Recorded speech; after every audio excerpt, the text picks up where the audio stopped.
The New York Giants need to step up their defensive position.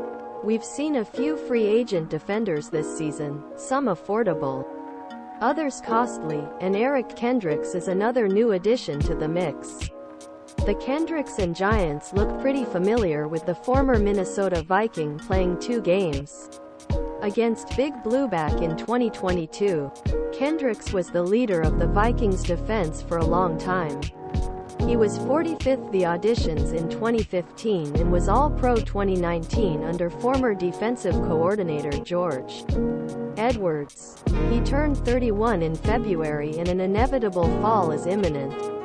But can the Giants fill their need for a proficient defender with an experienced player like Eric Kendricks? I think it should be investigated.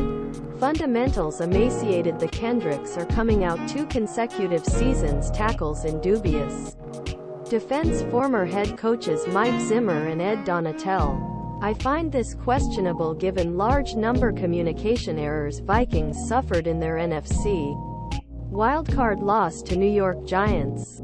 Donatel ran a match plan and most of secondary pieces didn't seem to know how to transfer or take courses from the opposite side of pitch. Donatel was the coordinator for only 1 season and was fired. Mike Kafka and Giants routinely flared up, running Saquon Barkley back straight.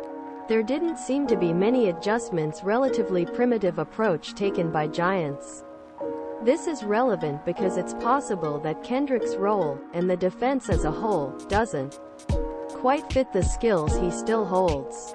It is also possible that the remaining pages of his career are frayed. Maybe both are true. However, Giants' current defensive line coach Andre Patterson has an extensive history with the Kendricks. Patterson was the Vikings' assistant defensive coordinator in 2020 and 2021. He focused his defenses on absorbing escalating blockers, allow Kendricks to use his judgment and reactive ability play football. Patterson is highly respected, and it can be predicted that his presence in New York could draw Kendricks to the Big Apple. The interest will likely be mutual. According to Vikings general manager Kwesi Adofo-Mensah, Kendricks, a team captain, Walter Payton was nominated for Man of the Year and left a lasting legacy within the Minnesota community. Starting more than 100 games in this league is extremely difficult. But Eric has been cornerstone of the locker room ever since he entered NFL.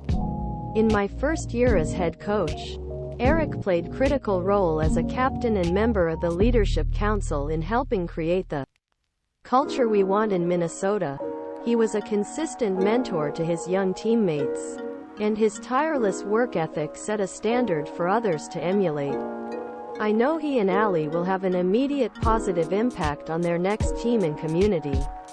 Kendricks has 7,685 careers. He recorded 919 tackles, 15 sacks, 4 forced drop-offs, 9 tackles, 51 pass deflections, 102 presses and 329 interceptions. Kendricks was one of the best defensive players in the league and had elite Pro Football Focus coverage scores in 2019 and 2020. Coverage ratings were bad in 2022, but much of that can be attributed to defensive confusion. He's not getting any younger, but he didn't seem to lack athletic ability in either game I've reviewed. Minnesota didn't release the Kendricks based solely on his game. The move was more of a salary cap focus, as the Vikings saved $9.5 million after releasing Kendricks. They still have work to do now that they're over the $24.4 million mark. So the move was almost necessary no matter what Kendricks' game. At his age with other solid defenders in the market, I don't believe Kendricks would manage a great contract. If we're to sign with the Giants, he would have had little resistance to earning a starting role in the lower packs, a position has been successful in throughout his career. The Giants would be fit to add a veteran defender like Kendricks who could teach Micah McFadden and Darian Beavers. The 2023 NFL Draft doesn't have many firm defensive expectations. There are many athletes in the class who play defenders. Sans Jack Campbell from Iowa. Let's say New York wants to add a developmental defender to the draft. In this situation, few people are as experienced and trustworthy as the type of leadership skills and integrity that Kendricks possesses. What do you think, Giants fans?